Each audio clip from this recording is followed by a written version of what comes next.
vient de faire la plus belle vidéo.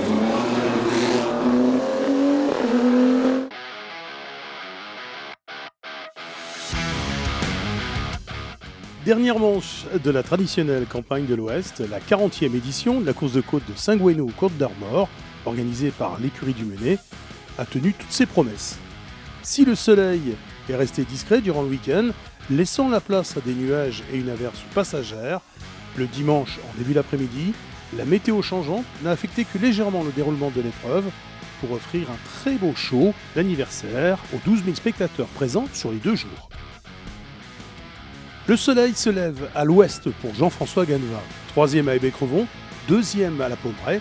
Il signe en terre armoricaine sa toute première victoire en championnat de France de la montagne au volant de la RS 01 sur une épreuve qu'il découvrait. Le Jurassien nous partage son bonheur.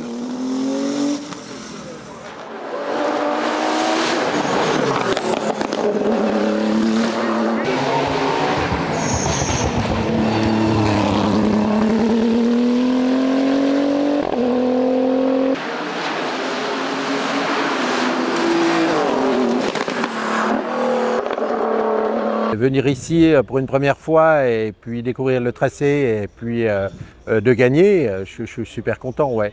On est vraiment ravis de notre prestation. On se sent de mieux en mieux dans la voiture fonctionne à merveille et puis on commence à en prendre la mesure. Donc ouais, on est plus que content, voilà. C'est du bonheur.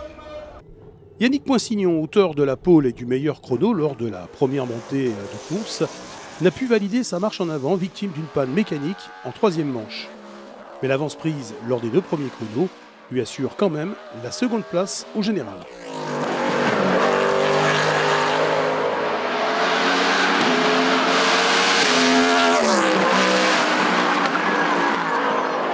Anthony Dubois rencontrait également un souci mécanique lors de la première ascension dominicale. Mais vite revenu dans la course, le leader du championnat place l'Alpine Signatec sur la 3e marche du podium et la première place de la classe GTTS 3.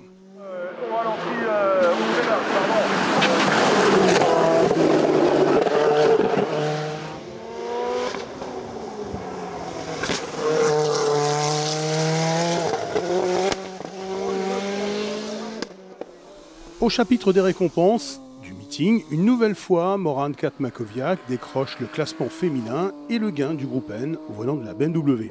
Simon, voilà, bravo. Allez-y pour les photos, allez-y pour les étincelles de la lumière. 6 manches de championnat et également 6e trophée du meilleur jeune pour Baptiste Thomasé. Il termine également second du groupe A.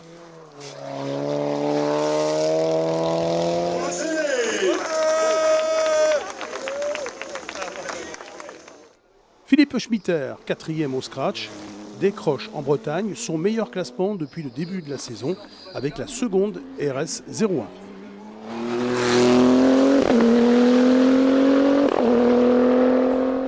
Alexandre Garnier a avoué son enthousiasme sur ce parcours. Il termine 5e, signant même le 3e temps sur les 2 dernières montées avec sa Porsche 991 GT3 Cup.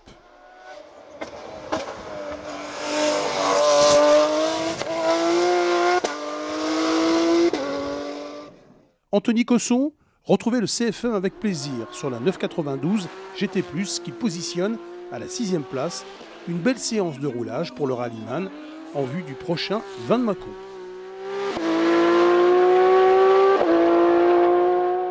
Le classement du GTTS est complété par le Normand Julien Dupont, dont la Volvo TC10 V8 Chevrolet figure au 9e rang du classement général. Bertrand Simonin marquait son grand retour en championnat de France. Le pilote mosellan évoluait pour l'occasion avec une M3 GTR. Il s'offre un top 10 et une 2e place en GTTS 3. 3e place de cette catégorie pour François Séchaud et son original A3 qui revenait fort après sa mésaventure d'Hébécrevon. Dans la petite classe de cylindrée équipée de moteurs de moto 1300 cm3, la GTTS 1, Tommy Pénaud signe une 3e victoire consécutive sur la campagne de l'Ouest et établit même un nouveau record. Il devance Antonin Brossard, le jeune franc-comtois qui participait à sa 2e épreuve avec la Midget et qui a amélioré ses chronos au fil du week-end. Tennessee Gress, pilote de rallye raid, participait lui aussi À sa deuxième course en championnat, il termine 3e. Dans le groupe FC, en accrochant la 7e place au général avec sa redoutable Simca CG Turbo, Christophe Poinsignan signe une nouvelle et large victoire.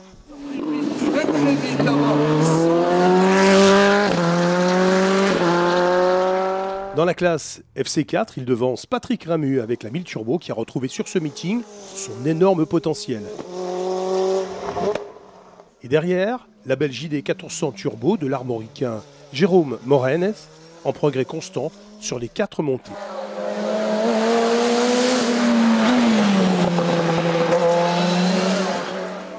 Dans l'Ouest, les Simca 1000 sont légion. En FC1, Romain Richardot impose une nouvelle fois la bombe orange. Nathan Chupin, dans un style très généreux et spectaculaire, se classe second. Et Philippe Baudinier, 3e, un peu plus d'une seconde. En FC2, match très serré qui tourne à l'avantage du breton Marc Le Goff au cumul des 2 meilleures manches de course, soit 6 km 400.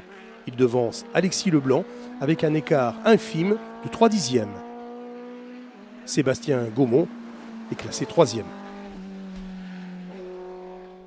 Sur ces terres, entouré des siens, le pilote de l'écurie du Menet, David Dieulangar, renoue avec la victoire en groupe A, non sans une certaine émotion, et se positionne avec sa MK3 au 8e rang du général.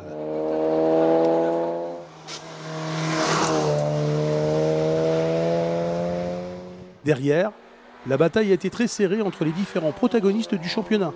Baptiste Thomasé, second, Jean-Pierre Pop, 3e, signe ici son meilleur résultat cette année dans ce groupe. Et Francis Dozière, 4e. Ces 3 pilotes séparés par 2 secondes au cumul de leur meilleur chrono. En A4, les 308 sont omniprésentes et comme à la Pommeraye, Jimmy Rousseau monte sur la plus haute marche du podium.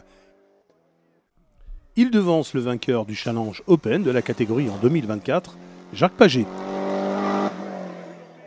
Joël Juif, à nouveau 3e, comme 8 jours auparavant en Anjou. Ce pilote de la Clio, mon cher Benoît, là il s'agit de... En A3, Anthony Meunier remporte cette classe dans un mano à mano qui l'opposait à Richard Hervieux. L'écart faible à l'arrivée n'est que de 3/10. Maxime Ramu parfait son apprentissage de la Clio 3 et monte sur la boîte à la 3e place. Kylian Rowe, en brillant représentant de l'écurie du Menet, marque des points précieux dans l'optique du championnat. Il se classe 4e. En A2, Éric Descamps impose sa Saxo Cup. En GT, Yann Durieux conserve le leadership de la catégorie, comme il le fait depuis le début de la saison.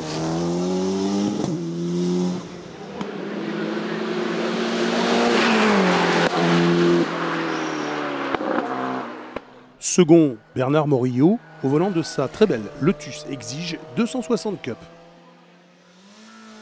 Dans le groupe F2000, après la Pommeraye, nouvelle victoire de Samuel Duracier.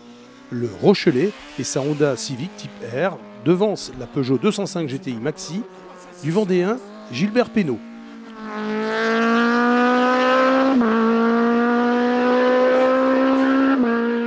Troisième, la Clio 2 RS du local David Guillard. En catégorie 1600, la F2002, Romain Descamps place sa Saxo Kit Car devant Pierre-Julien Leton et sa Honda Civic. Dans le groupe N, derrière la reine Morane, Mathieu Lepilleur, malgré une belle petite frayeur le samedi, se classe second avec sa Mégane RS. Troisième, Stéphane P4 avec la Subaru WRX. En N2, nouveau record de la catégorie pour Ferdinand Leton, qui améliore même à 2 reprises le précédent chrono avec sa Honda Civic. Derrière, le bouillant mais prometteur Tom Garnier avec sa 106 volante. Enfin, à Saint-Gouénot, saluons aussi la très belle prestation des pilotes de véhicules historiques de compétition, et notamment Michel Roland et sa très belle Porsche 3 litres de 79. Il se classe P2 au scratch et premier du groupe 4.